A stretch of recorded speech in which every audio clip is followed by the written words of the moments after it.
Hello everyone, my name is Chandan Singh. So guys, the Hindu का editorial है 9 जुलाई 2020। देखते हैं किस बारे में है। गाइस, ये सेकंड वाला पार्ट मैंने उठाया है क्योंकि फर्स्ट पार्ट में पॉलिटिक्स के बारे में है और इसके जो वर्ड्स मीनिंग है वो मैंने अपने टेलीग्राम चैनल जिसका नाम है इंग्लिश विद चंदन उस पर डाल दिया है। 2 पेजेस के है, वहाँ से आप ले लीजिएगा। चलेगा, शुरू करते हैं। A case for extension. Extension का मतलब होता है विस्तार, यानी कोई चीज़ अगर इतना है तो उसे और इतना कर दो, विस्तार कर दो, उसको बोलते हैं एक्सटेंशन। अ केस फॉर यानी कि केस है एक्सटेंशन के लिए। आगे पढ़ते हैं क्या है।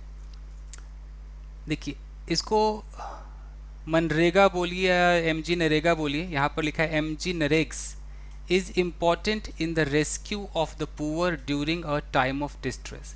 तो सबसे पहले ये देखते हैं कि एम जी नरेग क्या है। एक्चुअली पहले ये नरेगा था, ओके, फिर इसमें एम जी लग गया, महात्मा गांधी हो गया। तो क्या है ये, इसका फुल फॉर्म मैंने नोट किया है। देखिए, इसका फुल फॉर्म है Mahatma Gandhi national rural employment guarantee act. देख रहे, तो पहले ये था NREGA, national rural employment guarantee act था, अब इसमें महात्मा गांधी भी लग चुका है। तो इसके तहत जो ग्रामीण क्षेत्र के जो लोग हैं, जो मजदूर हैं, उनको काम मिलता है। 100 दिन का काम पहले था, शायद अब बढ़ा दिया गया है, उसी के बारे में है ये। आगे देखते हैं। तो कह रहा है कि ये जो एम जी नरेग्स है ये इज़ इम्पॉर्टेंट, ये इम्पॉर्टेंट है इन the rescue of the poor, यानी कि गरीबों के बचाव में, उनको रेस्क्यू करना है, उसके लिए इम्पॉर्टेंट है। कब रेस्क्यू करना है? तो during a time of distress. Distress का मतलब है परेशानी। परेशानी के इस दरमियान, परेशानी के समय में गरीबों को रेस्क्यू करने के हिसाब से जो एम जी नरेग्स है इज़ इम्पॉर्टेंट, ये काफ़ी इम्पॉर्टेंट है। आगे देखते हैं। The finding that 8.4 lakh poor households have completed at least 80 days of the 100-day limit for work under the MG NAREGS and 1.4 lakh among those have completed the full quota should come as no surprise। यहाँ पे full stop है। देखिए, तो ये जो should है ये आपका वर्ब है, मॉडल ऑक्सिलरी वर्ब है। तो इसका सब्जेक्ट कहाँ पर है? ये जो फाइंडिंग आप देख रहे हैं ये सब्जेक्ट है। द फाइंडिंग ये क्या है? ये नाउन का काम कर रहा है। फाइंडिंग का मतलब होता है कि जो भी आपने पाया है, जो भी इंफॉर्मेशन आपने ज्ञात किया है, प्राप्त किया है, जो भी फाइंड आउट किया है, वो फाइंडिंग कहलाता है। ठीक है, फाइंडिंग के बाद यहाँ पर दैट लगा है। हर दैट रिलेटिव प्रोनाउन नहीं हो सकता है। ये दैट क्या काम कर रहा है?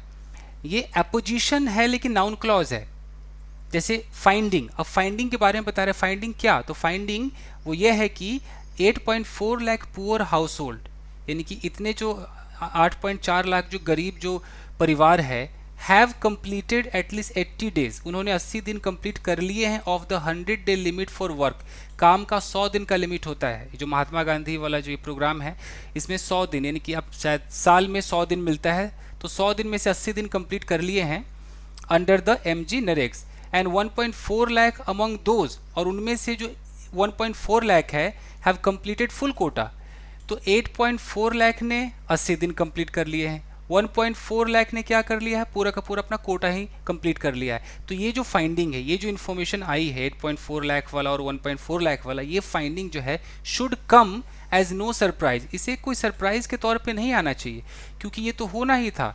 इतने सारे लोग भाई शहर से गांव की तरफ भागे हैं, तो वो सब इसमें रजिस्टर्ड हैं एम जी नरेगा में, तो यहाँ तो वो काम करेंगे ही। और जहाँ 100 दिन का लिमिट है वहाँ वो फटाफट अपना कोटा पूरा कर रहे हैं, क्योंकि काम की बहुत ज़रूरत है, काफ़ी डिस्ट्रेस में है। तो ये कोई सरप्राइज वाली बात नहीं है।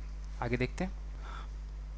While these numbers are a fraction of the 4.6 crore households which have benefited from MG NAREGS this year। देखिए, जब वाइल से सेंटेंस शुरू होता है, बार बार कहता हूँ कि एक सेंटेंस होगा, फिर कॉमा होगा, फिर कॉमा के बाद दूसरा होगा। The fact that many poor house holds have nearly completed their full Kota of employment under the scheme in just last 2 months, May June 2020, is a reflection of the distress that has driven them to take recourse to it। Sentence देख रहे हैं कितना बड़ा है ये, इसको तोड़ते हैं गाइस। देखिए, जब भी वाइल वाला सेंटेंस शुरू होगा इसका मतलब है हालांकि, जबकि। तो जबकि दीज नंबर्स, ये जो आप नंबर देख रहे हैं कि 8.4 1.4, ये जो नंबर है आर अ फ्रैक्शन, ये तो बस एक हिस्सा है, एक फ्रैक्शन है। किसका फ्रैक्शन है?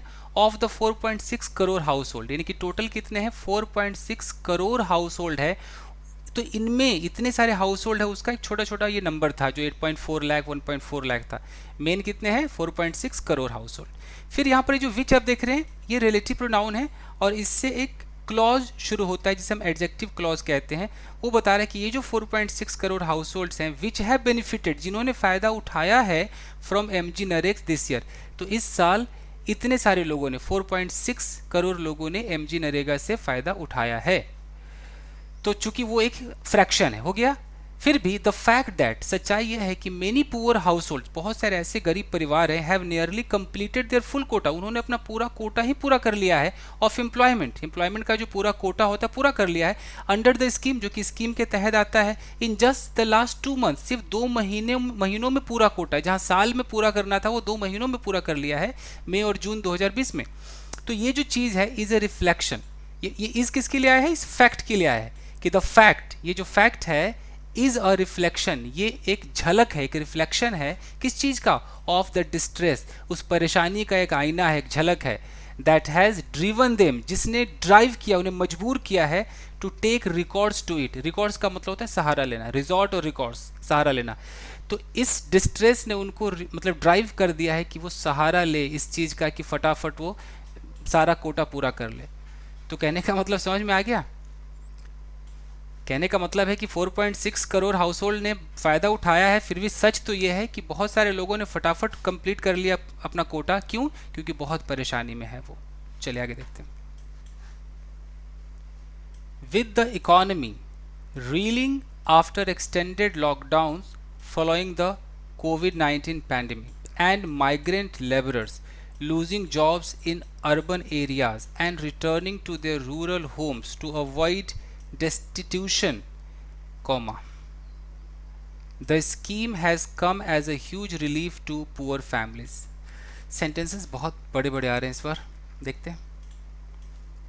देखिए गाइस, आपको अब तक पता चल गया होगा कि विद से कई सारे सेंटेंसेस शुरू होते हैं, बहुत आप देखेंगे विद से शुरू होते हैं, प्रेपोजिशनल फ्रेज वाले।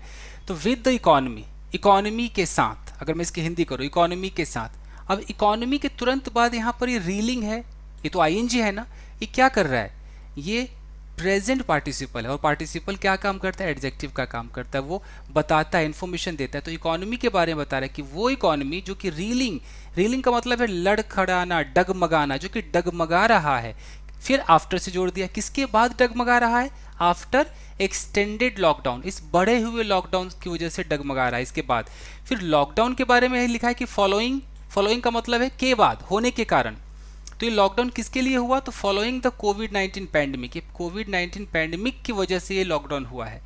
तो कहने का मतलब है कि ये जो इकोनॉमी जो कि इस लॉकडाउन की वजह से डगमगा रही है, जो कि COVID-19 की वजह से लॉकडाउन हुआ है, तो इस इकोनॉमी के साथ, इस डगमगाती हुई इकोनॉमी के साथ, एंड माइग्रेंट लेबरर्स, ये जो मजदूर हैं, फिर लेबरर्स के बाद फिर आईएनजी आ गया, लूजिंग जॉब्स, जो कि जॉब को लूज कर रहे हैं इन अर्बन एरियाज में, शहरों में जॉब को लूज कर रहे हैं, and returning to their rural homes, और अपने ग्रामीण क्षेत्र में वापस आ रहे हैं, टू अवॉइड डेस्टिट्यूशन, यानी कि डेस्टिट्यूशन का मतलब अभाव, गरीबी, परेशानी, तो उस गरीबी को अवॉइड करने के लिए शहर से गांव आ रहे हैं।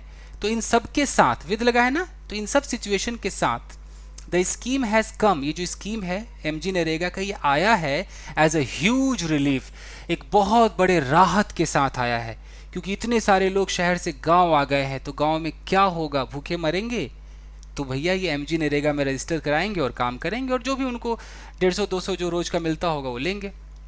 Huge relief to poor families. Clear है जी, मेरा एक ही काम है सेंटेंस को तोड़कर समझाना, तो थोड़ा मैं टाइम तो लूंगा बॉस। चले आगे देखते हैं। The government's decision to extend it into the monsoon season has also benefited household, ये छोटा सा सेंटेंस है, बट इसमें भी देखिए सब्जेक्ट कितना बड़ा है। आप वर्ब ढूंढिए कहाँ, ये हैज़ आपका वर्ब है, क्योंकि ये प्रेजेंट परफेक्ट है, ये हेल्पिंग वर्ब है, बेनिफिटेड थर्ड फॉर्म है, तो ये आपका हेल्पिंग वर्ब है, तो इसका सब्जेक्ट कहाँ है, सब्जेक्ट ये है द से लेकर के ये मॉनसून तक, सॉरी सीजन तक। क्या कह रहा है कि द गवर्नमेंट्स डिसीजन, गवर्नमेंट का फैसला, क्या करने का फैसला, टू से जोड़ दिया, ये इसको बोलते हैं इन्फिनिटिव, टू एक्सटेंड, बढ़ाने का फैसला, इसको बढ़ाने का फैसला, into the monsoon season, monsoon season तक बढ़ाने का जो फैसला है, हैज़ ऑल्सो बेनिफिटेड, इसने फ़ायदा पहुंचाया हाउस होल्ड्स को, परिवारों को, यानी कि जो पहले 100 दिन का था अब थोड़े और दिन का हो गया है। क्लियर है, आगे देखते हैं।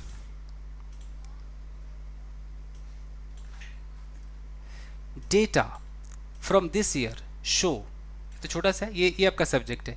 डेटा, इस साल से जो डेटा निकाला गया है वो दिखाता है, शो। अच्छा, डेटा प्लूरल होता है इसलिए यहाँ पर शोज नहीं लिखा है। डेटम सिंगुलर होता है, डेटम से बना डेटा। अगर यहाँ डेटम होता तो यहाँ शोज होता, प्रेजेंट इंडेफिनिट है ना। तो data from this year show, data दिखाता है that in nearly 2/3 of the states, यानी कि स्टेट्स, जितने भी स्टेट्स हैं उसके जो कम से कम जो 2/3 हैं, डिमांड फॉर एमजी नरेग्स वर्क, वो डिमांड करते हैं इस एमजी नरेगा काम के लिए।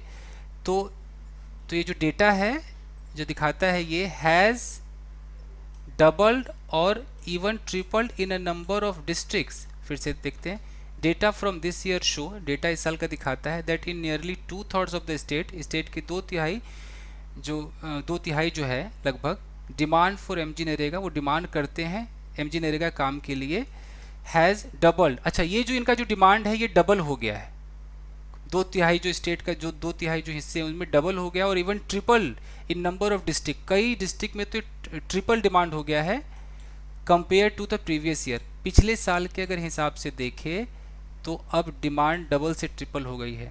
लोग राज्यों में डिमांड कर रहे हैं कि हमें भी रजिस्टर करना है एमजी नरेगा में, ये यहाँ पर दिखाया गया है। Only in states where kharif crop was sown, only in states, सिर्फ उन राज्यों में जहाँ खरीफ की जो फसल है, क्रॉप है, वॉज सोन, सो मतलब बोना होता है, तो जहाँ पर खरीफ की फसल की बुआई हुई है, the demand was relatively lower. अगर मुकाबले में देखें, उसके रिलेटिव देखें कि और जगहों पर ज़्यादा डिमांड है, तो खरीफ वाले जगहों पर जो है वो डिमांड कम है। But with some states resorting to their own shutdowns, लेकिन कुछ राज्य, अब यहाँ पर रिजॉर्टिंग आईएनजी लगा है, राज्य के बारे में इंफॉर्मेशन दे रहा है, प्रेजेंट पार्टिसिपल है। ऐसे राज्य जो रिजॉर्ट कर रहे हैं, जो सहारा ले रहे हैं टू देयर ओन शटडाउन्स, खुद उन्होंने शटडाउन किया है, to curtail the spread of कोविड-19। कर्टेल का मतलब होता है कम करना, कोविड-19 के स्प्रेड को, फैलाव को कम करने के लिए जिन राज्यों ने इस शटडाउन का सहारा लिया है, the prospects of a robust economy, ये जो प्रोस्पेक्ट है, जो आशा है, जो उम्मीद है, जो संभावना है एक रोबस्ट इकोनॉमी की, एक मजबूत इकोनॉमी की, इकोनॉमी रिकवरी की, दैट वुड बेनिफिट दो, जो बेनिफिट करेगा इंगेज्ड इन कैजुअल लेबर, जो कि कैजुअल लेबर में है या डेली वेज पे जो काम करते हैं, डेली वेज लेबर है, ये इंगेज मतलब उनको कहीं ना कहीं बेनिफिट करेगा। रिमेन डिम, वो कहीं ना कहीं कम रहा है, डिम रहा है, धुंधला रहा है। फिर से समझाऊं कि जिन राज्यों में जिन्होंने शटडाउन कर दिया कि भाई हम कम करेंगे इस फैलाव को, कोविड-19 के फैलाव को कर्टेल करेंगे, तो वहाँ पर कहीं ना कहीं ये जो रोबस्ट इकोनॉमी रिकवरी जो होनी चाहिए थी वो नहीं हुई, नहीं है, कहीं ना कहीं वो कम दिखाई दिया है, डिम दिखाई दिया है।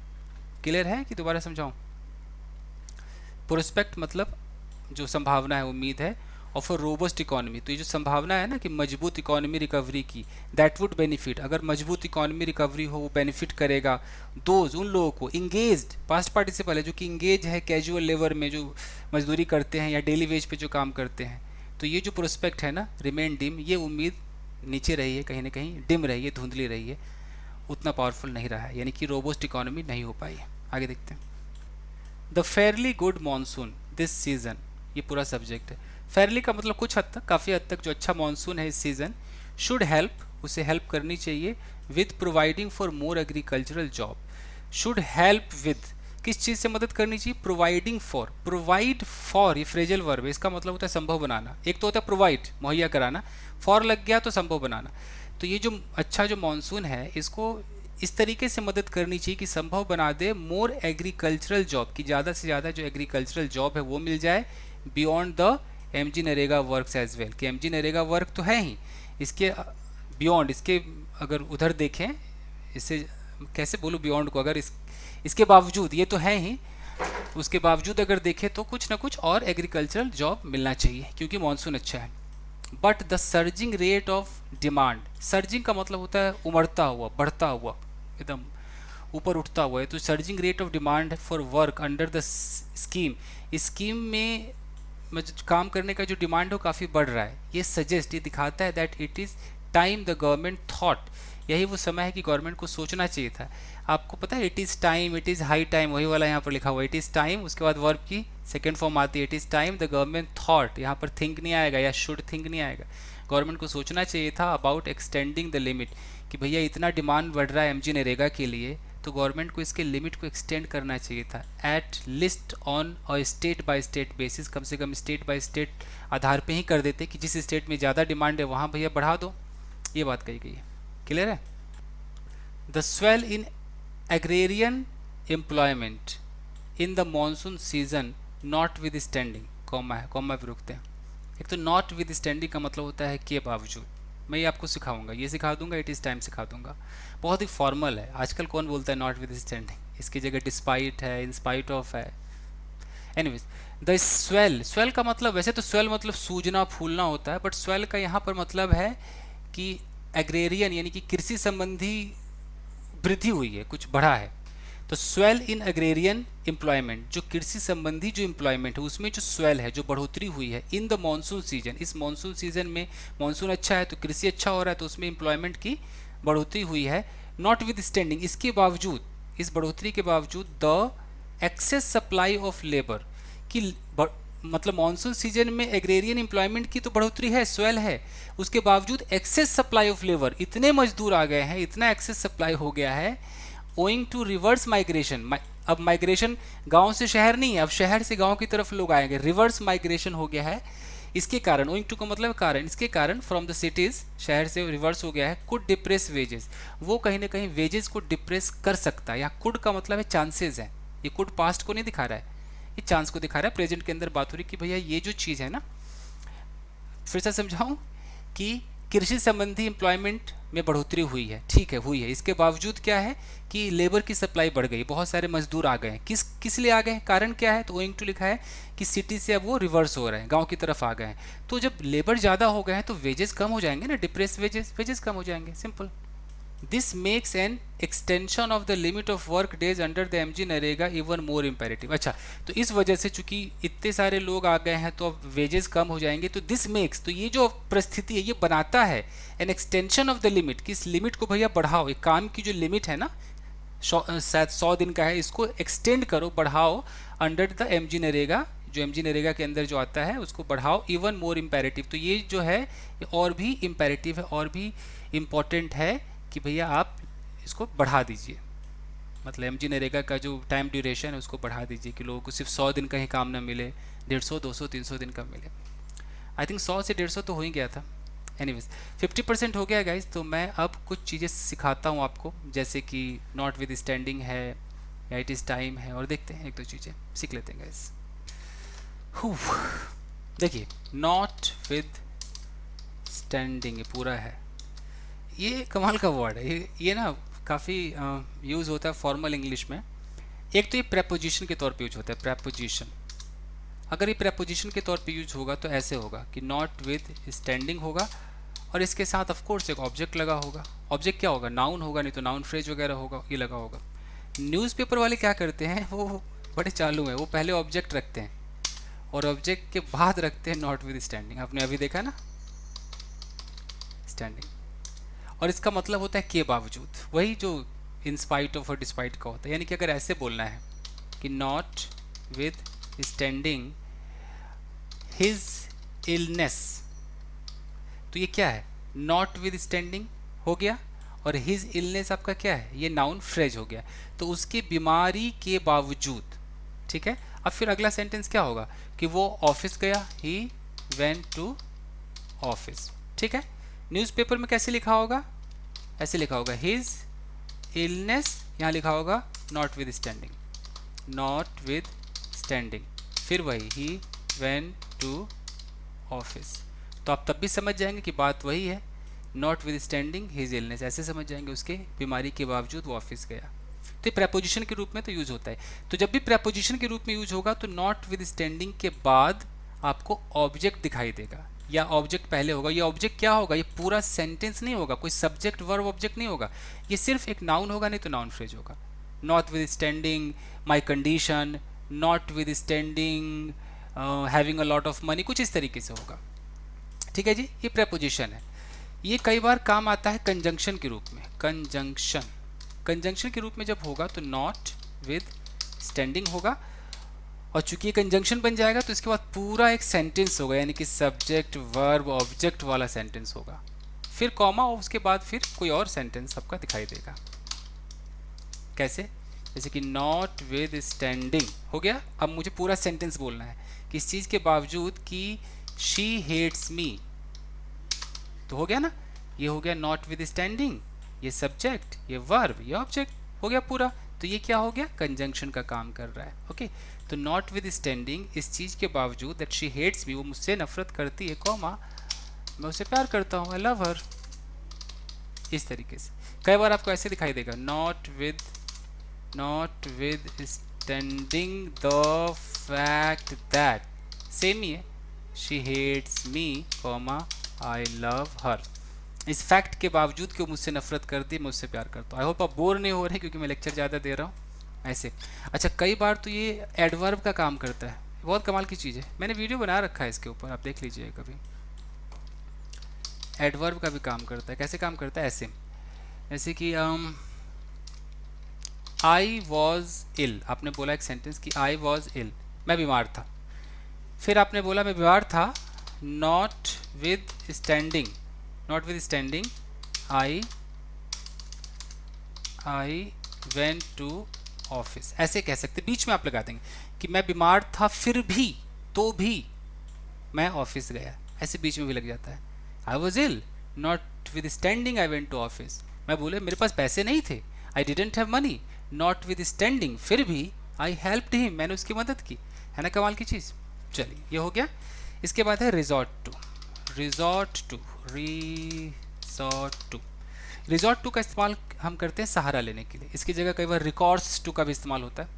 जैसे कि मैं बोलूँ कि यार आई रिजॉर्टेड टू एल्कोहल, मैंने शराब का सहारा ले लिया, ऐसे भी कह सकते हैं। आप इसमें आईएनजी लगा सकते हैं कि आई रिजॉर्टेड टू ड्रिंकिंग एल्कोहल, यानी कि मैंने शराब पीने का सहारा ले लिया, एल्कोहल। उसने भीख मांगने का सहारा ले लिया, मतलब कि अब उसी में रिजॉर्ट हो गया। रिजॉर्ट मतलब उसे घर भी होता है, रहने वाला जो रिजॉर्ट होता है ना, तो ही रिजॉर्टेड टू बेगिंग, मतलब कि अब वो इसी में घुस गया है, रिजॉर्ट उसी पर डिपेंडेंट हो गया, वो भीख ही मांगेगा। तो रिजॉर्ट टू के बाद या तो कोई नाउन आएगा, नहीं तो जिरंड आएगा। ये भी क्लियर हो गया। चलिए जी, उसके बाद क्या था? हाँ, इट इज़ टाइम था ना, इट इज़ टाइम, एक मिनट, तो इट इज़ टाइम हो या इट इज़ हाई टाइम हो, हाई टाइम, या हो it is about time. Okay, इसके बाद आपको करना क्या होता है कि सब्जेक्ट वर्ब का सेकेंड फॉर्म लगाना पड़ता है प्लस ऑब्जेक्ट लगाना पड़ता है। जैसे it is time he slept, अगर मैं ऐसे बोलूँ कि it is time he slept, इसका मतलब है कि ये यही समय है कि उसे सो जाना चाहिए था। अगर इसको आप मॉडल के रूप में देखेंगे तो it is time he should have slept, ये वाली फीलिंग देता है। तो कहीं ना कहीं पछताने के लिए, it is time he slept, it is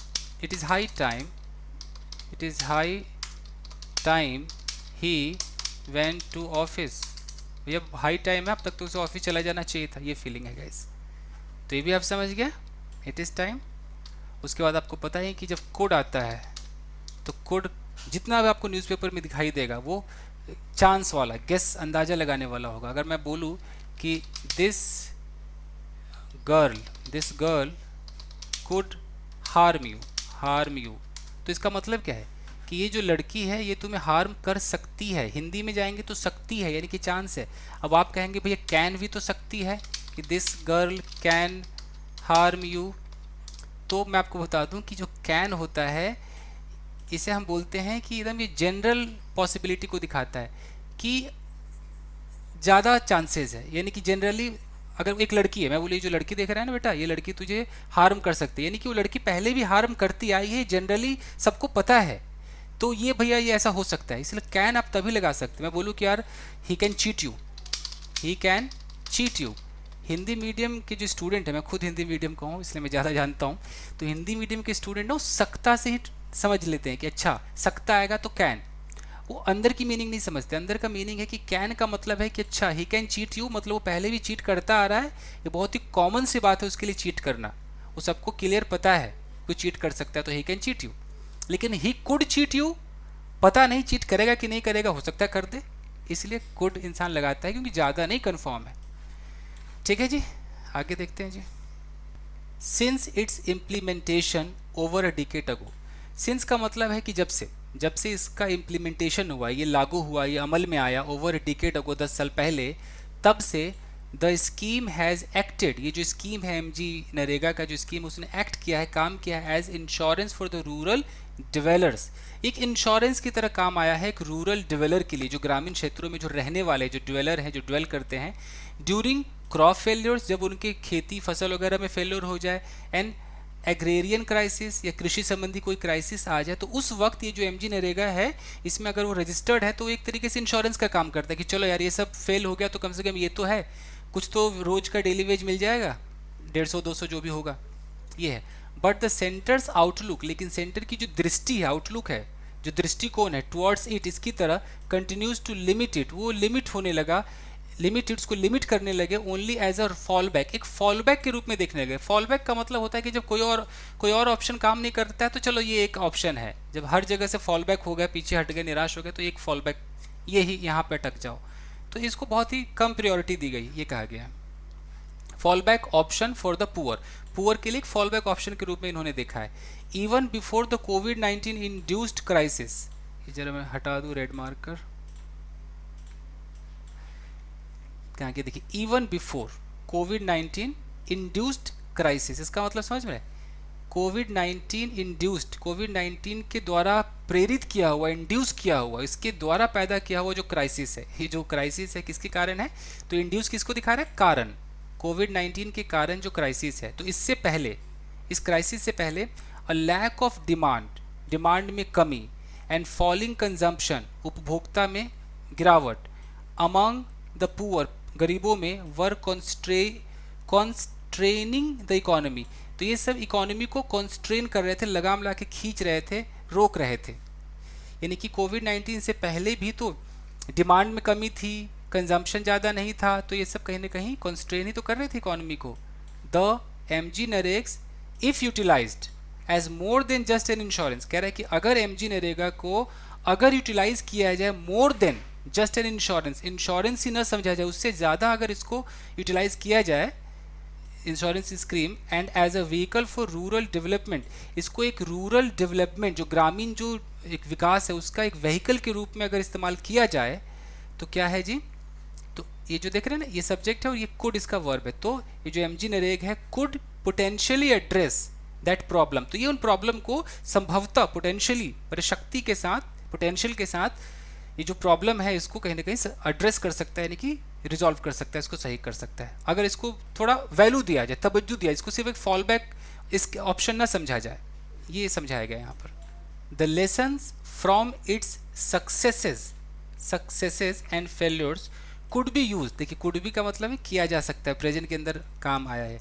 the lesson, ये जो पार्ट है, from its success and failure, इसके सफलता और असफलता से जो लेसन है, जो सीख है, कुड बी यूज, इसका इस्तेमाल किया जा सकता है for a more comprehensive job guarantee, comprehensive मतलब विस्तारपूर्ण, और भी विस्तारपूर्ण जॉब गारंटी के लिए इसका इस्तेमाल कर सकते हैं, गारंटी प्लान के लिए, दैट कवर्स अर्बन इंडिया 2, जो अर्बन इंडिया को भी कवर करे।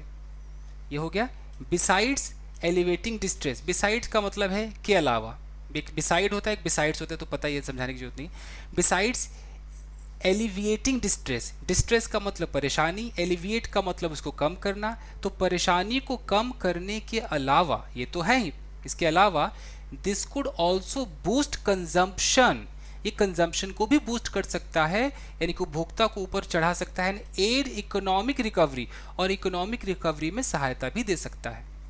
ठीक है जी, अगर सही से एमजी नरेगा को भी फोकस करे और इसको मोर देन इंश्योरेंस समझे और इससे कुछ सीखे, इसके सक्सेस और फेल्योर से। An extension of the 100 day limit, ये जो 100 दिनों का जो एक्सटेंशन है, an extension of 100 day limit and comprehensive implementation of the scheme in rural areas can be the first step. अच्छा, कह रहे हैं कि एन एक्सटेंशन ऑफ 100 डे, ये जो 100 दिन का है इसको अगर बढ़ा दिया जाए, ठीक है जी, एंड कॉम्प्रिहेंसिव इम्प्लीमेंटेशन, और बड़े स्तर पे इसको इम्प्लीमेंट करे, लागू करे इस स्कीम को रूरल एरिया में, तो can be the first step, यही पहला स्टेप हो सकता है। यानी कि कुल मिलाकर यही बात की गई है कि 100 दिन सही नहीं है, इसको आगे बढ़ाइए ज़्यादा कीजिए। तो बस इतना ही था दोस्तों, आई होप कि आपके समझ में आया होगा। मैंने एक सेंटेंस को ट्रांसलेट किया है। पहला वाला मैंने नहीं किया, इसमें ये देख रहे हैं पॉलिटिक्स से रिलेटेड है, मुझे लगा शायद ये मुझे नहीं करना चाहिए। ये देख रहे हैं chief minister Bihar Nitish Kumar, politics से रिलेटेड लगा, इसलिए मैंने नहीं किया। एनीवेज, तो बस आज के लिए इतना ही। ये पूरा न्यूज़पेपर और वर्ड्स मीनिंग मैंने अपने टेलीग्राम चैनल जिसका नाम है इंग्लिश विद चंदन, उस पर मैंने डाल दिया है। डिस्क्रिप्शन में उस चैनल का लिंक भी होगा, तो क्लिक करके ले लीजिएगा गाइस। मिलते हैं अगले वीडियो में guys. Till then take care, keep practising and have fun. Thank you guys.